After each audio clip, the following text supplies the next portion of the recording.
joining us at the Fair Rent Commission meeting of March 27th, 2025. We will now open the public hearing, but first we will stand for the Pledge of Allegiance.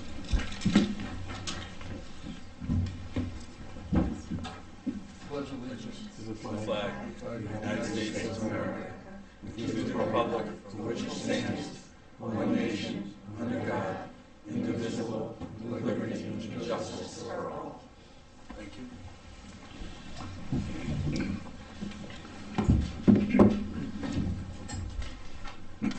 Mr. Chair, before we start the meeting, could I just ask for a brief moment of silence for Gwen Dowd, who was an alternate on the board who passed away 2 weeks ago, and just kind of like to honor her. That's fine. Let's give it a moment of silence.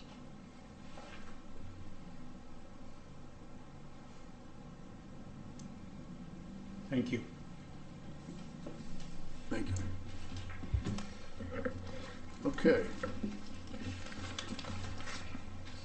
Notice is hereby given of a public hearing to be held by the East Lyme Fair Rent Commission at 6 p.m. on Thursday, March 27th, 2025 at the East Lyme Town Hall. The Commission will hear testimony in the following cases. Scott Olnick via Alpha Niantic LLC. It's going to be deliberation only. Marcia Montezures versus Alpha Niantic LLC. It's to be a full case review. Dated East Lyme, Connecticut on this 14th day of March 2025. So, Mr. Chair, are we accepting additional evidence from Mr. Olenek? It's in your packet. Okay. you have it in our packet. Is he going to be subject to questioning from counsel on the new information? I believe it's deliberation only. Which means we deliberate. We are asking that the additional income information be considered, but we did not plan to cross-examine. Okay, fair enough. Yeah, I provided an updated summary sheet and then the documentation. All the persons that will be testifying in this hearing, please stand as a group to administer the oath. Just the Sandy will give the Oh, oath. yeah. So what additional finances did he provide? I don't see it. All I see is the redacted document. Nothing but the truth, so help you God, or upon penalty of perjury. Oh, here we go. Tenant income, social security, ordinary dividends, capital gains.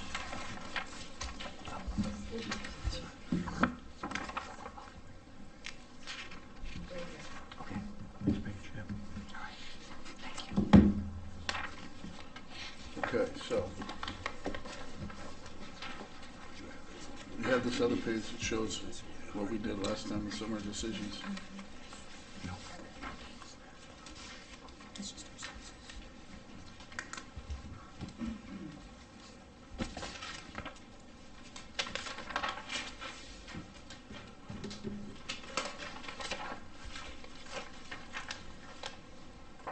Mr. Olenek is showing he has income of approximately $58,000 a year with additional assets in the form of, well, let me see, is that additional or is that The 58 is Incorporated. a sum of all of the numbers below. okay? Thank you.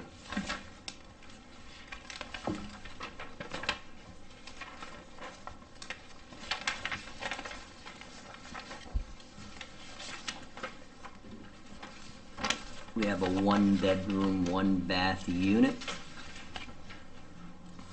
Requested increase of $1,750 from the $1,050 he had been paying. I don't recall any testimony of any significant improvements to his unit.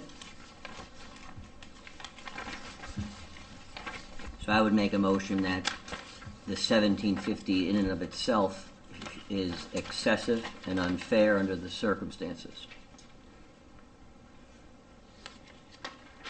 He was paying $1,050. Anybody second that motion?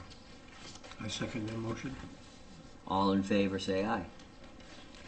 That number's excessive. Aye. Aye. Aye. Aye.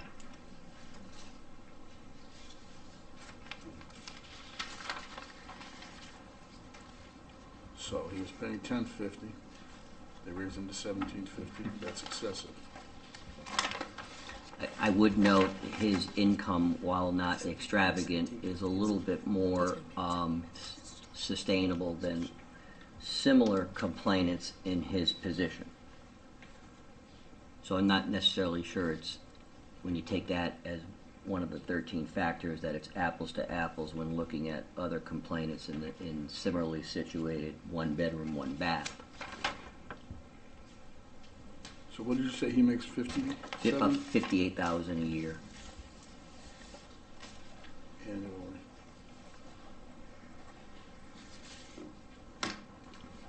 And that takes under his prior 1050 rent, that takes up about almost 13,000 of that income a year. Well, his previous submission, gross monthly income, before we asked for the additional, was $1,929. So we round that to 2,000, that's 24,000 a year. We're indicating that he's doubled that amount of income. Well, it's obvious he had other income streams. Yes, More than doubled, Yeah. yes. 58,000.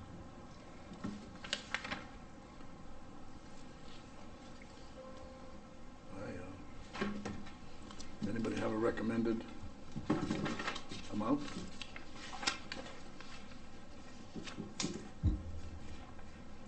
I mean, he can obviously pay more. Has he than been paying the $1,750 from August 1st? Yes. And is that any claim of hardship on his behalf? He provided testimony in the, what month are we now? In the February hearing, that yes, it's a strain, given his other bills. It's paying $1,750, it's going down 200.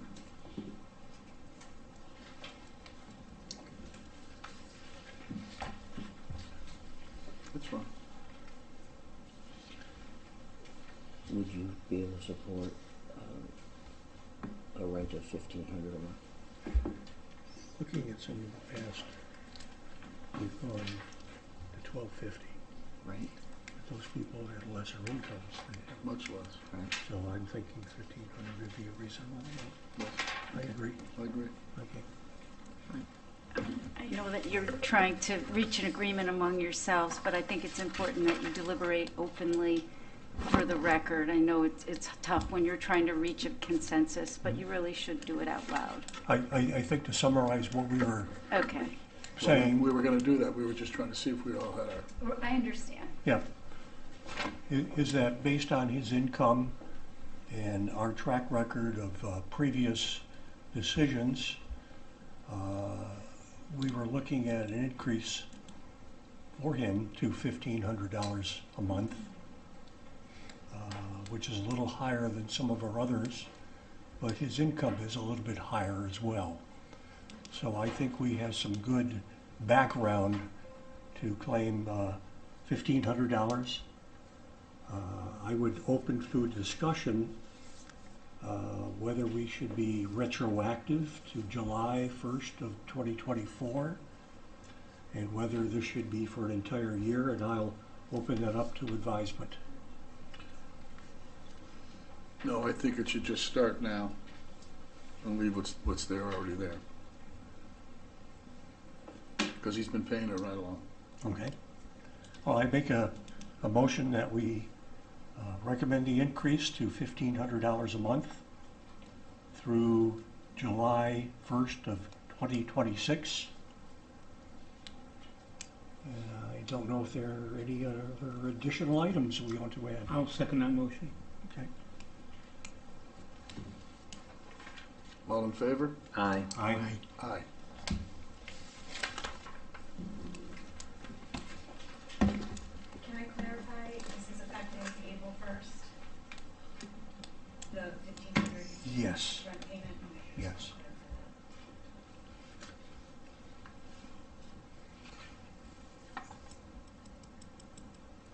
normally if it was going up, you'd have to give at least a 30-day notice, but since it's going down.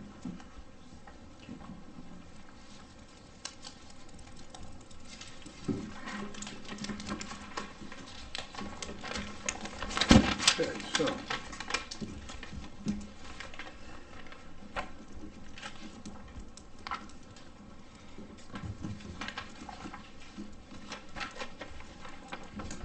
So now I guess we open the public hearing to Marcia Montezures.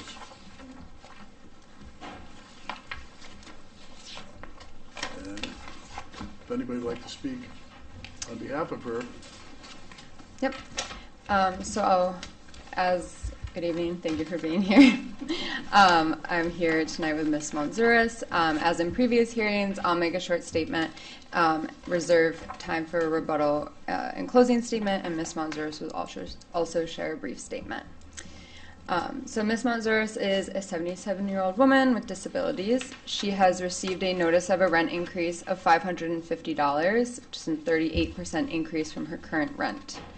And that is only accounting for the base rent, right? Like all tenants at 468 Main Street, Ms. Montezures pays for heat, hot water, electricity, and her Wi-Fi and cable.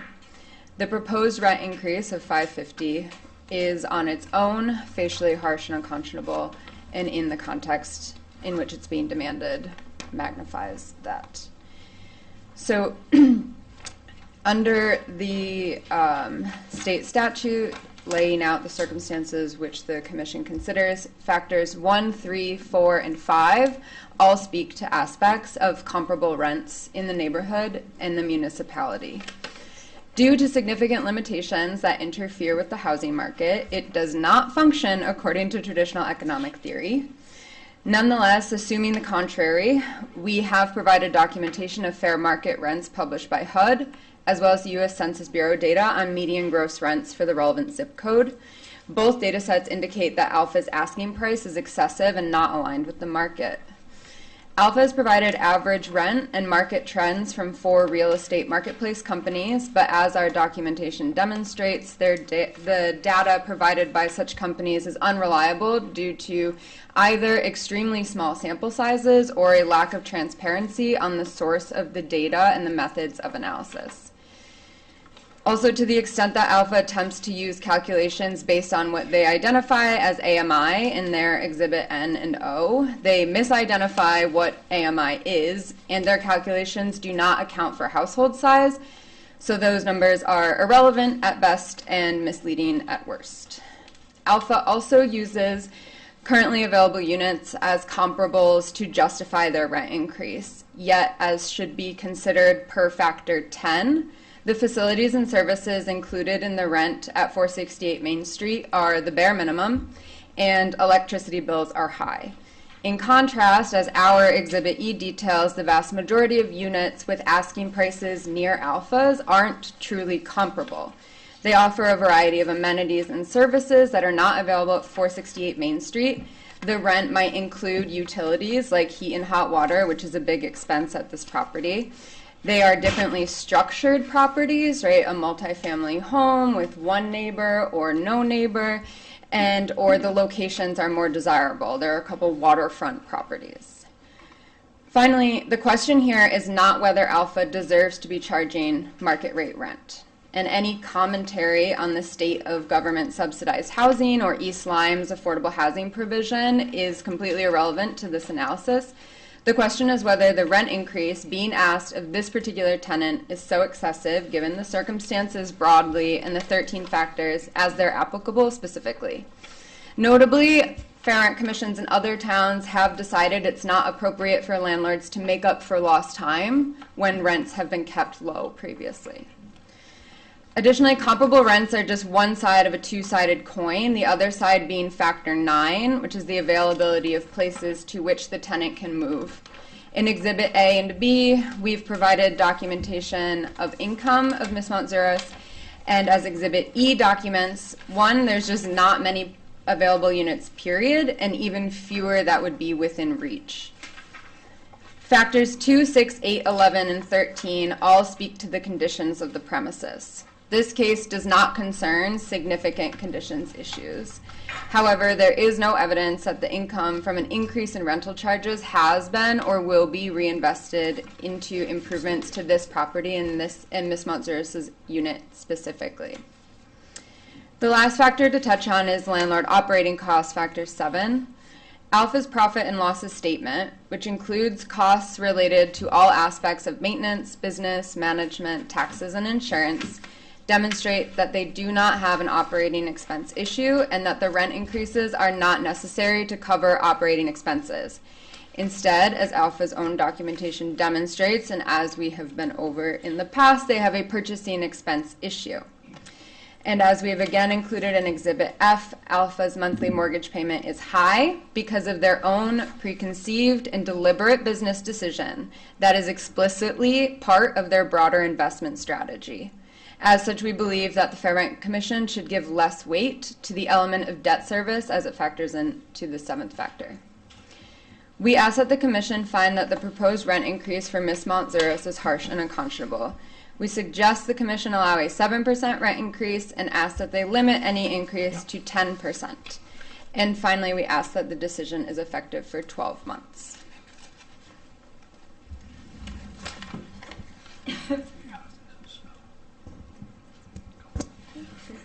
I'm good. Yep. Hi, my name is Marcia Montzuris. I've been a tenant at Wynwood Village for 3 years and 5 months. I have lived in Niantic for 33 years, having moved here with my husband, whose family is from here. I chose to move to Wynwood Village after downsizing from an old home I owned with my husband, who passed in 2017. It was a very nice place, and the rent was reasonable. I had a written annual lease that was up on September 30th, 2024. My rent is $14.50 per month. Prior to Alpha taking over, I had one rent increase, 2022, of $150. After Alpha took over, I received a phone call in August 2024 notifying me that my rent would be $22.50, the rate that they had set for two-bedroom unit. After explaining that my unit is one of the 2 bedrooms with the smallest square footage, Rain Consali said the lowest the owner would go was $2,000 per month. In September, they sent me a drafted lease with $2,000, a 38% increase. I knew I could not afford that unreasonable raise. I mailed the lease back via certified mail with a counter offer, but never heard back from Alpha. Because I never heard back about my counter offer, and because it was my intention to file a Fair Rent Commission complaint, I have continued to pay $14.50 per month since my lease expired. I'm 77 years old, I'm retired, and my primary income is Social Security. The proposed rent increase is unreasonable on its own. If I had to pay the proposed rent increase, it would significantly impact my ability to pay my other bills. Things like cable, phone, car maintenance, electric, and necessities, such as out-of-pocket medical expenses. It has been terribly stressful since Alpha took over, and on top of that, I had received a new diagnosis around the same time that has since required 2 surgeries. Dealing with all of the stress of the rent increases and how the new owners' rent increases and the sequence of medical events has been awful. The whole situation just feels unfair. I don't understand how, as new owners, they could not expect to even attempt to negotiate with existing tenants. Additionally, it is not clear to me that Alpha would use the rent increases to meaningfully reinvest in the property. While I had new appliances put in, they don't seem any better than what we had before. During the replacements, Alpha seemed unsure about the installation process. For example, the new dishwasher sometimes has water or residue at the bottom after a wash, something that never occurred with my old dishwasher. When installing the new range, the maintenance manager told me that the plug for the range needs to be adjusted or replaced. Right after both the dishwasher and the range were installed, we learned that the cabinet drawers don't clear the appliances. The drawers either cannot open all the way or they scrape against the handles of the appliances. I also told the maintenance manager that my bathroom tub faucet was leaking and that the ceiling vents really need cleaning. Unfortunately, I have not been able to do any follow-up due to my surgeries in December and February. I have had a lot going on personally, and it feels stressful because there is so much uncertainty with the maintenance requests. They will give an appointment, but then change it last minute or won't show up when they say they will. Overall, the rent increase is unfair on its own, and it's especially unfair given that what we are getting is not equal to what they are asking us to pay. Thank you for your time tonight. I just have one question for you. Yes. What was your offer? Oh, You said you made an offer to them? 1,600. I'm sorry, 1,600. And you were prepared to pay that? Mm-hmm. Okay. Thank you. Thank you.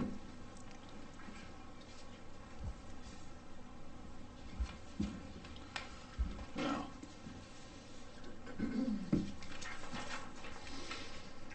Thank you. My name is Richard Pascal, attorney Richard J. Pascal, LLC. I am glad to be here with Rain Kinsley as property manager for Alpha Niantic, LLC. We will offer evidence as to all 13 factors that you are to consider. And I urge you to consider all 13 factors and not just tenant income. So I'm looking at the ordinance establishing a fair rent commission for East Lyme. And factor one is, paraphrasing, the rents charged for other housing accommodations. So yes, we should be looking at the data, and there's extensive data provided by Alpha. The sanitary conditions is item two. There's no question that the sanitary conditions are excellent. It's a beautiful property. Drive by. I've done it several times. It's absolutely beautiful. You would not diminish for the condition of the property. If anything, it should be, the rent should reflect that it is an enhanced, good-looking property. Item three is more specific to the units, which comparing 1 bedrooms and 2 bedrooms and like that. Not really an issue here. The amount of expenses, item 7, that is something to be considered. And Rain will identify, besides the debt service, the extensive amount of insurance and other costs that need to be covered by the rent.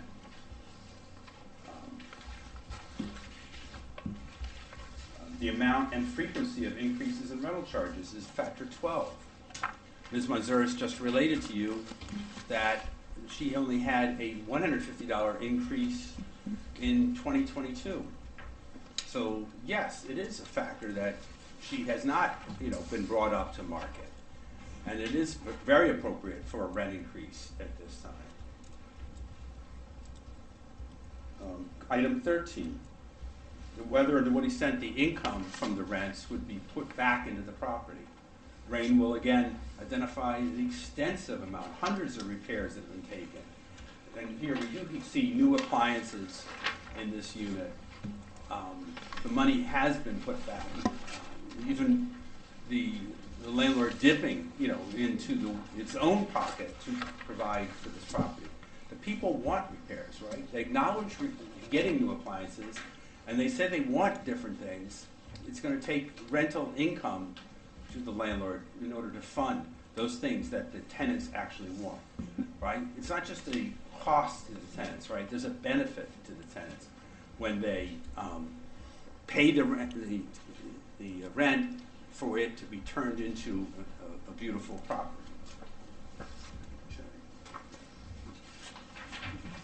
Again, I implore you to consider more than just the tenant's income, but I'm gratified in these latter hearings as compared to the first hearing where we were allowed to cross-examine in the second and now third program that I participated in.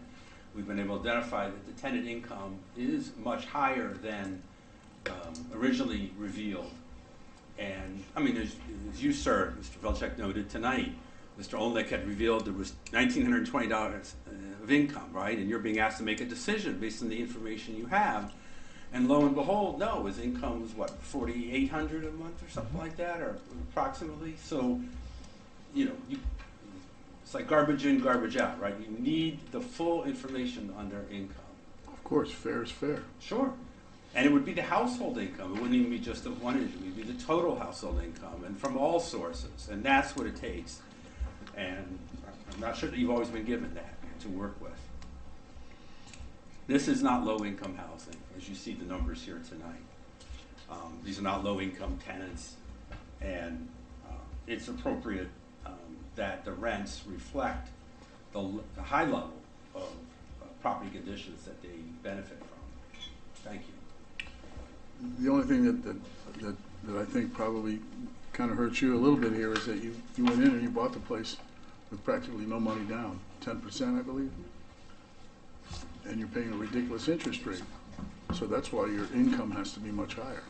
Had you gone in, I think we spoke this last time, had you gone in with a normal 20 or 25% down, you probably would have got an interest rate of probably half of that.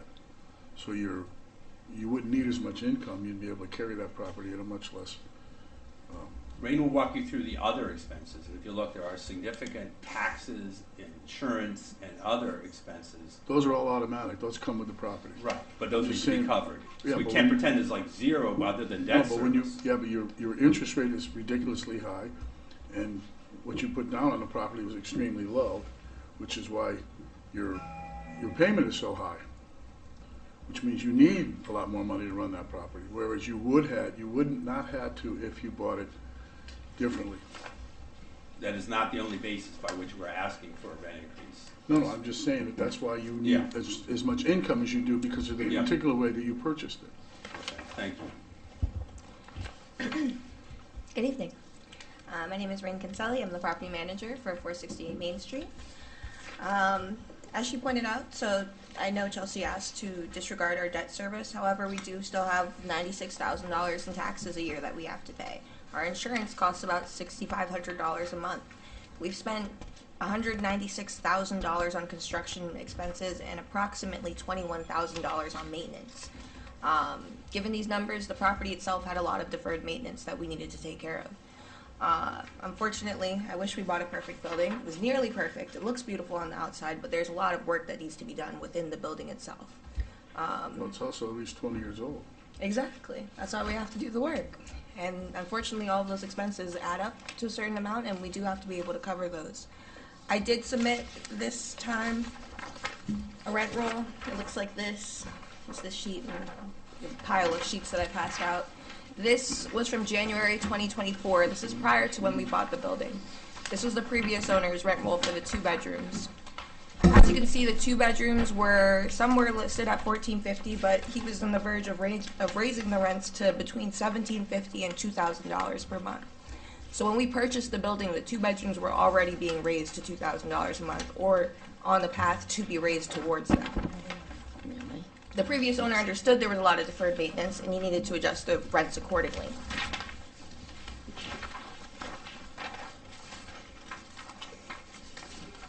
With that, I would like to start. Feels like it's coming down the hallway. I know. Alpha Capital has actively sought to expand affordable and senior housing, but has faced zoning resistance despite Connecticut's housing challenges. Municipal collaboration is essential to address this issue. Claims that we are part of a greedy landlord narrative are inaccurate, and we strive to balance affordability and sustainability.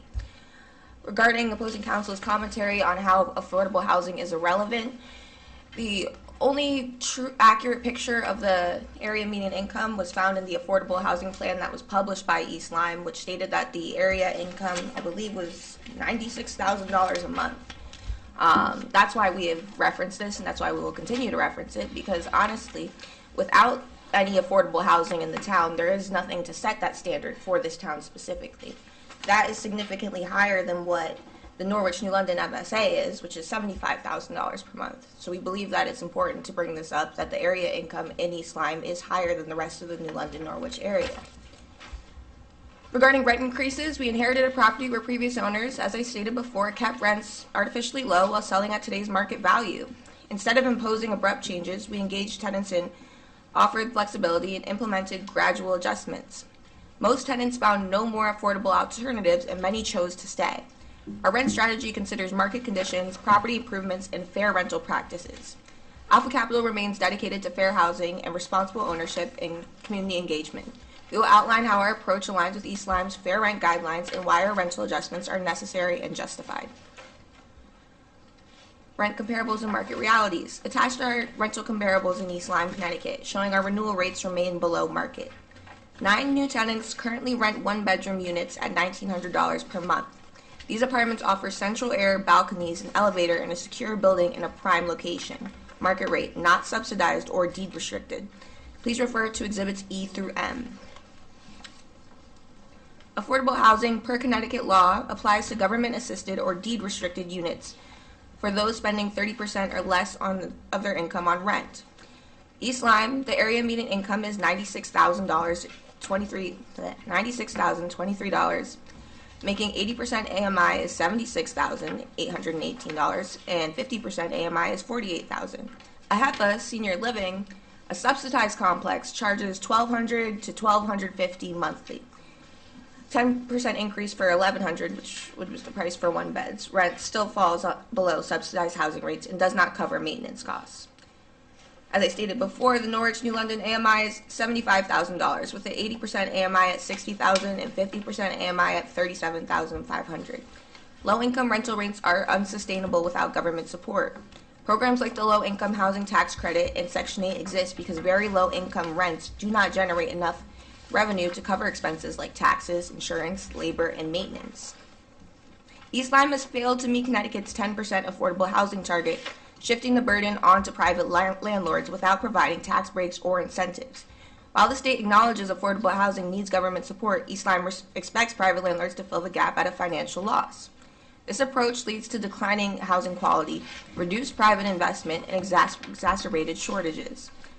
Sustainable rental rates are essential for maintaining properties, ensuring quality housing, and encouraging investment. Rent caps mirroring very low income rates without incentives are impractical and unfair. Fair rent laws should balance tenant protections with landlords' ability to sustain their properties, making reasonable returns while keeping housing in good condition. Please refer to Exhibits T, U, and V for reasonable accommodations. Additionally, as we assess housing affordability in East Lyme and surrounding areas, it's important to highlight that available rental accommodations within New London County. Renters have an excessive range of affordable options, with over 81 bedroom units priced under $1,400 and more than 42 two-bedroom units available for under $1,600. These numbers demonstrate that despite market pressures, our region still has attainable housing opportunities. Ensuring fair and sustainable rent practices will help maintain this accessibility for residents in need of affordable living options.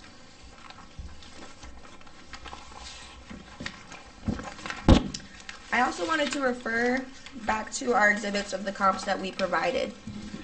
Exhibit E, F, G, H, there's a lot, I, J, K, L. Most of these two bedrooms are anywhere ranging between, some of them are one bedrooms, $1,900 and $2,600 a month. We are asking for $2,000 for a two bedroom. The two bedrooms Chelsea mentioned that we were using as comps, maybe by the beach, have waterfront views, they have more amenities. That's why they're ranging between $2,300 and $2,600. As I stated before, we're asking for $2,000 here.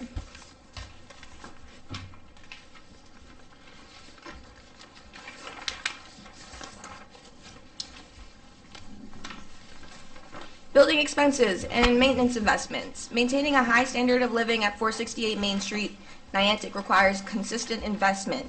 Since June 2024, there's an error here, our team has completed 366 work orders, 345 as of our last hearing, demonstrating our commitment to prompt and effective maintenance. Residents appreciate these efforts, with maintenance surveys averaging over 4 out of 5 across our portfolio. Many have noted an improvement in service quality compared to past experiences. Skilled professionals and proactive management ensure a safe, functional, and comfortable living environment, an essential component of our rental pricing. Please refer to Exhibit D. Quality maintenance is not achieved at a minimal expense. Our investment directly enhances the resident's experience and preserves property value, justifying the fairness of current rental rates.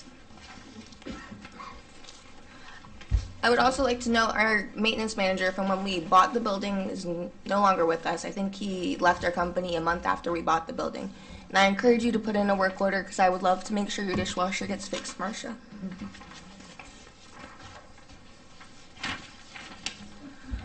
We are also addressing essential infrastructure needs, such as updating HVAC system for year-round comfort and purchasing new appliances. To date, we've invested approximately $196,135 into these upgrades, working closely with the East Lyme Building Department to ensure compliance with local standards. Our goal is to create a comfortable, modern living environment where residents feel valued. These improvements justify fairness of our rental increases as they directly benefit the community and the support and the continued maintenance of the property.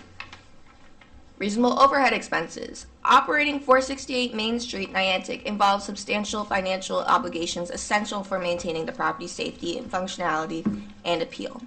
These include annual taxes of approximately $90,000, $7,500 per month, insurance costs of $78,000 annually, $6,556 per month, a mortgage of $64,566 per month, totaling $78,622 in fixed expenses. As of January 2025, our rent roll was $77,480 per month, which is below the monthly cost of these basic expenses. Unlike the previous owner who operated the property debt-free, we must cover significant mortgage payments to acquire and improve the property. Additionally, these basic costs do not cover other necessary expenses such as maintenance, utilities, staffing, and ongoing renovations. With such financial realities, maintaining the property and investing in further improvements becomes challenging under low rental increases. Our rental increases are still below market rates, but are necessary for sustaining the property and its future improvements. It's also important to recognize that responsibility for affordable housing should not fall solely on small businesses. The town of East Lyme has repeatedly denied affordable and senior housing projects that could help alleviate this burden. Our rental increases reflect economic realities of operating and improving the property, ensuring its sustainability and high quality of life for residents. We believe this approach is both reasonable and necessary. Our conclusion, our request for a rent increase is essential to improve 468 Main Street. Our portfolio demonstrates a stronger commitment to affordable housing than East Lyme, where only 6.1% of housing is affordable, well below the 10% statewide goal. Despite our repeated outreach to the town for collaboration, we face resistance and inaction. Under Connecticut State Statute 830G, municipalities are required to have 10% of their housing stock as affordable, and developers can bypass local zoning if the target isn't met. We have chosen to work with East Lyme, but our proposals have faced setbacks. In contrast, our portfolio has 14% subsidized units and a strong demand for market rate housing, as evidenced by nine new tenants paying market rates. We've invested $196,135 in upgrades, including cosmetic improvements, better amenities, system repairs, all with the East Lyme Building Department's approval. However, operational costs, taxes, insurance, and mortgage payments total more than $78,600 monthly, exceeding the current rent roll of $77,480. These costs, compounded by maintenance and staffing expenses, cannot be sustained without proper rent adjustments. Our property's maintenance has completed 366 work orders, spending over $21,000 on labor and materials, with satisfaction ratings averaging 4 out of 5. Providing this level of service requires adequate funding, which our rent increases will support. As Mayor Passero of New London has recognized, increasing housing stock lowers rents. East Lyme should adopt a similar approach. Forcing us to operate at a loss through rent caps is unsustainable, erodes our investment, and delays needed housing progress. Given the fair rent principles, including rental caps, the area's AMI, and the quality of service and upgrades provided, our proposed rent adjustments are both fair and necessary. We urge the Commission to support our efforts to ensure the long-term viability of 468 Main Street and its positive impact on the community. Thank you. Thank you. Rain, would you agree Ms. Montezuros has one of the smaller square footage-wise of the two-bedroom units? She has an 1160 square foot, 2 bedroom, 2 bath. So Which is along the smaller sizes? I believe the biggest one we have, I think, is 1,300 square feet. So I would say yes. And prior to this testimony, you weren't aware of the issues she was having with her dishwasher or any other issues she might be having? No, like I said. we And can what's the fix process? They're supposed to put in a written complaint that. or So we have a couple work order? ways to do it. There's an app. It's called Appfolio that we use. You can put in a work order through there. There's also, if you call us and press 1 for maintenance, they'll take in your work order for you and they'll just put it in our system and then we automatically schedule it.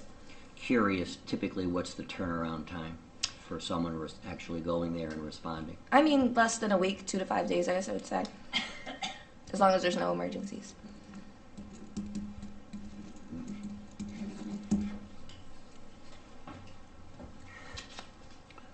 Counsel for Alpha, no quibble with Mrs. Montezuros's income statements? I have to take them at face value and find it beneficial that she did include the investment income that we hadn't had in some prior hearings.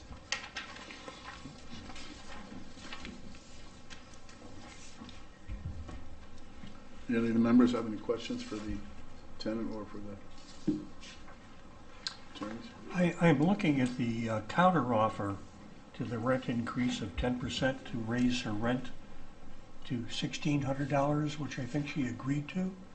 Yes.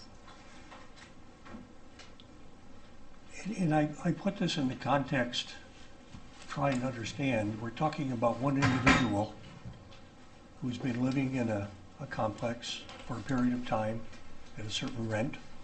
A new owner comes in, wants to raise the rent, and I understand that.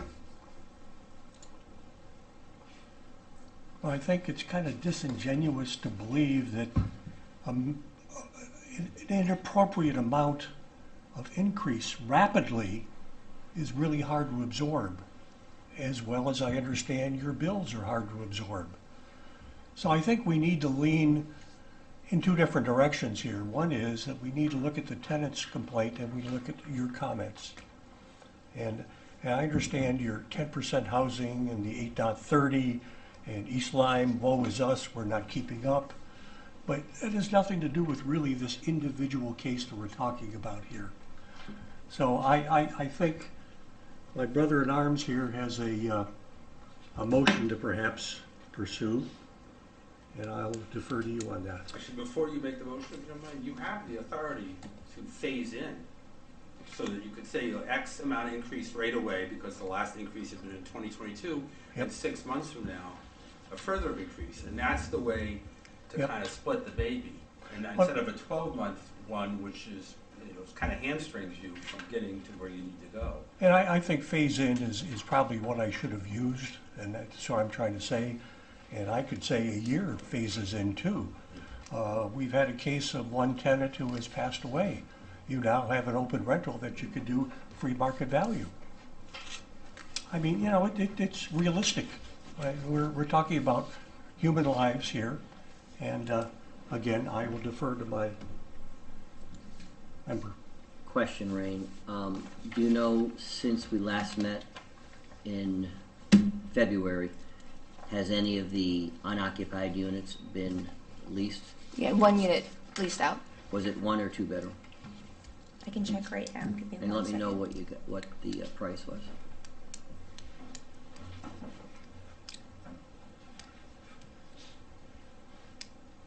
I believe it was a 1 bedroom for 1,900. But let me.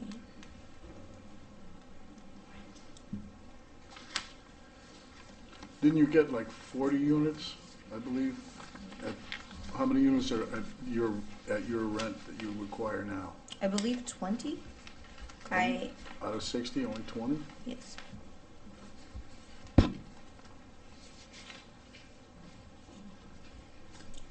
Yes, we have the 1 bedroom that's leased out for 1,900 since our last meeting. Well, I must say, out of all the cases that have come before the commission, this one may be the closest. I find both parties' testimony straightforward and persuasive. Mrs. Montezuros has been a good tenant and is an asset for Alpha having her there.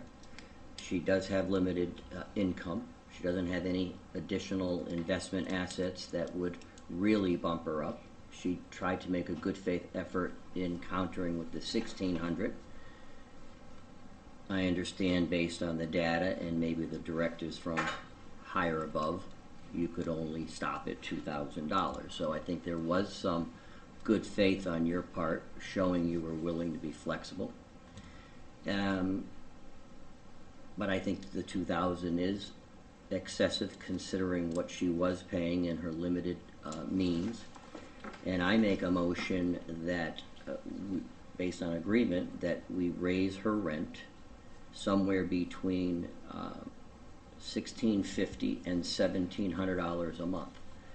It's almost a 50% compromise of what the low end 2,000 was and what Mrs. Montezuros was willing to pay. What specific number, I can be persuaded either way, but I think between $1,650 and $1,700 is fair. Mike? I have a comment on that. Is there a motion? Yes, I move to talk about it in between those parameters, but I'll withdraw it if you have another idea. Why don't you go with 1650?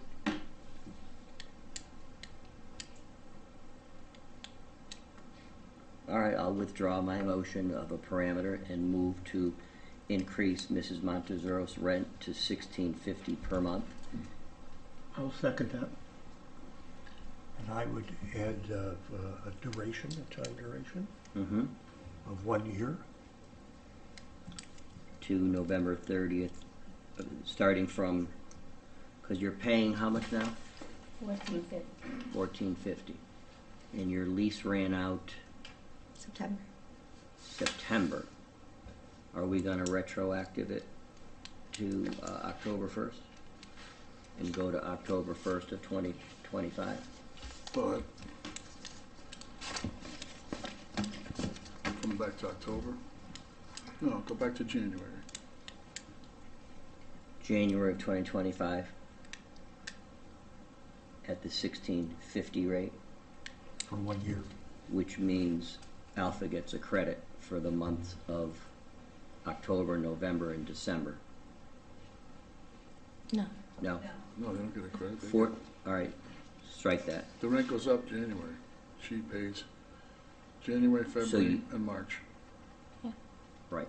The difference.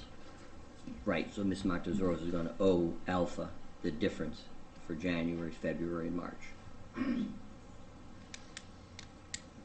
That's the motion I make. Do I have a Can I second? make a suggestion, because we ran into confusion on other ones, of how much would she have to pay that in one lump sum? Would she receive a credit going forward? Just so that it's clear to Ms. Montezuros and to Alpha about how that credit would occur. Well, she's, $600.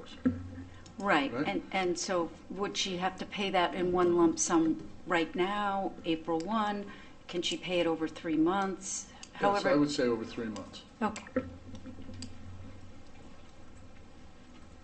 Is that comfortable with you? Okay.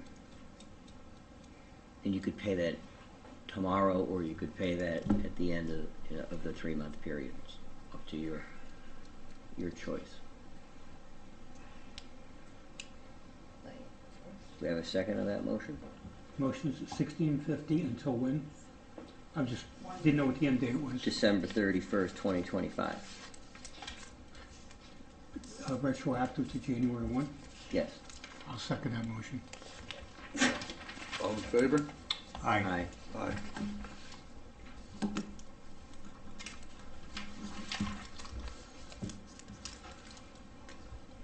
If there's nothing else, we can close the public hearing. Do I have a motion? I'd make the motion to close the public hearing and adjourn. Second? All in favor? Aye. Aye.